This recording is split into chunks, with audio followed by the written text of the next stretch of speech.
ओम गणपते नमः ओम गणेशाय नमः। दोस्तों, कुंडली का मिलान, मैच मेकिंग, शादी से पहले लड़के और लड़की की कुंडली को मिलाया जाता है ये देखने के लिए कि दोनों एक दूसरे के साथ कंपैटिबल हैं। दोनों का एक दूसरे की लाइफ के अंदर आने से उनके अंदर ग्रोथ होगी या प्रॉब्लम होगी। इसमें इंपॉर्टेंट ये रहता है कि लड़के की लॉन्जिविटी हो, लड़की की लॉन्जिविटी हो, ये सब कुंडली से पता चलता है। मगर होता क्या है कि जब हम कुंडली मिलान करते हैं तो हमारा जो मेन फोकस होता है वो अष्टक गुण मिलान पे ही सीमित रह जाता है। अष्टक गुण मिलान जैसे आप जानते हैं, वरुण, वश्या, तारा, योनि, ग्रह मैत्री, कना, भकूट और नाड़ी। ये 8 गुण होते हैं जिनका मिलान किया जाता है और इसके 36 नंबर मिलते हैं। तो इनके जो मार्क्स रहते हैं मैक्सिमम, जो कंपैटिबिलिटी के लिए रहते हैं, वो इसी सीरीज में रहते हैं। वरुण, वश्या, तारा, योनि, ग्रह मैत्री, गण, भकूट और नाड़ी। यानी कि 1, 2, 3, 4, 5, 6, 7 और 8। सो इसके मैक्सिमम मार्क्स बनते हैं 36। दोस्तों, इसके अलावा भी कुछ चीज़ों को देखना जरूरी है। ज़्यादातर पंडित गुणों के अलावा मंगल दोष को देखते हैं कि लड़का मांगलिक है, लड़की मांगलिक है।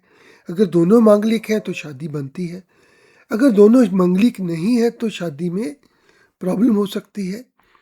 एक की वजह से दूसरे की लाइफ के ऊपर थ्रेट नजर आता है।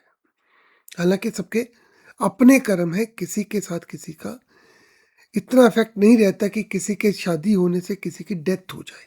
मगर दोस्तों, क्या चीजें और इम्पोर्टेंट हैं जो ये देखनी चाहिए जिससे कि आगे जाके शादी ठीक चले। आप कई केसेस में देखेंगे कि गुण मिलान हो गया, मतलब उनका नेचर मिल गया। हो सकता है कि उनकी शादी टूट जाए। टूटने की वजह क्या हो सकती है? कुछ और वजह हो सकती है।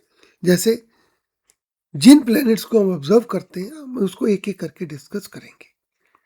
फर्स्ट ऑफ ऑल दोस्तों, 7th हाउस हमारा शादी का घर है।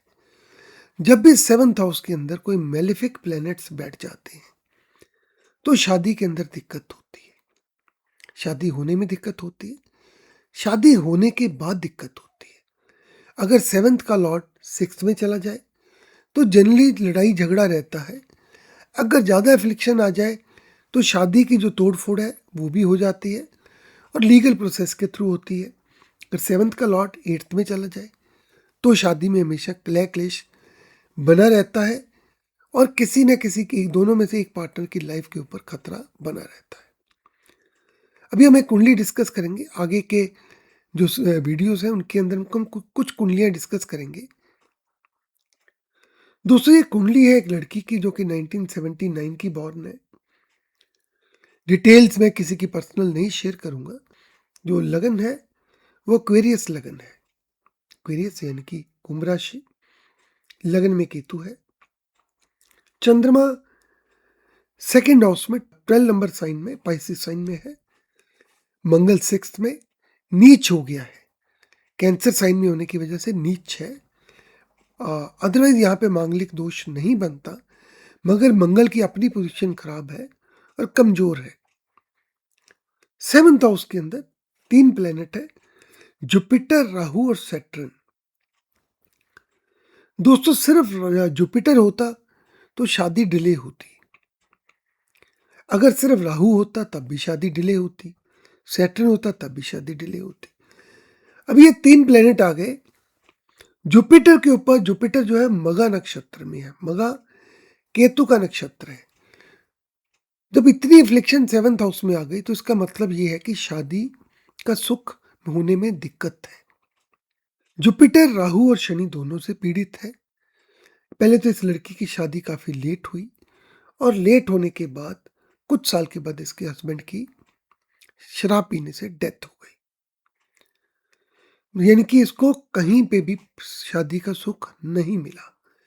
7th हाउस का लॉर्ड सूर्य नीच होकर 9th हाउस में बैठा हुआ है। आप देखें कि इसको शादी तो हुई, मगर शादी होने के बाद शादी में सुख नहीं मिला और उस हस्बैंड की डेथ हो गई। इस लड़की ने दूसरी शादी नहीं की है। दोस्तों, एक दूसरी कुंडली लेते हैं। इसके अंदर ये जो लड़की है ये भी 1979 बॉर्न है और इसका भी जो एक्वेरियस लगन है, 7th हाउस जो है वो लियो साइन फॉल करता है। अब दोनों के टाइम के अंदर थोड़ा सा फर्क है। एक केस के अंदर जुपिटर 7th हाउस में आ गया और दूसरे केस के अंदर भी जुपिटर 6th हाउस में है। इस कुंडली के अंदर आप देखिए कि जो लगन में केतु है 7th हाउस के अंदर शनि और राहु है। शनि और राहु होने की वजह से इसकी शादी नहीं हुई है। जो 5th हाउस का 7th हाउस का लॉर्ड 5th हाउस में शुक्र के साथ है। हालांकि शादी के इंडिकेशन बनते हैं, मगर जो शादी की रीज़न क्या है कि शादी का सुख नहीं है। शादी होने की प्रोबेबिलिटी इसलिए है कि सूर्य शुक्र के साथ 5th हाउस में है। एक चीज़ है कि आपको शादी का सुख नहीं मिलेगा, शादी होने के बाद भी नहीं मिलेगा। जुपिटर 6th हाउस में है। अगर शादी होती है तो ये बाद में लीगल इश्यूज में जा सकती है। दोस्तों 7th हाउस को पढ़ना बहुत ज़रूरी है। जब भी उसके अंदर शनि, राहु, केतु इन प्लैनेट्स के फ्लेक्शन हो, उसको देखना बहुत ज़रूरी है। ऐसी कुंडलियों को सिर्फ गुण मिलान से मत देखें। उसके अलावा अगर आपको रेमेडी की ज़रूरत है, शादी से पहले उसकी रेमेडी होनी ज़रूरी है। ऐसा नहीं है कि अगर आप सोचेंगे रेमेडी होने से 100% आपको पॉजिटिव हो जाएगा, ऐसा पॉसिबल नहीं है। दोस्तों ये 2 कुंडलियाँ डिस्कस की। आगे अगले वीडियोस के अंदर हम कुछ और कुंडलियों को डिस्कस करेंगे। आपका दिन शुभ रहे। ओम गणपते नमः।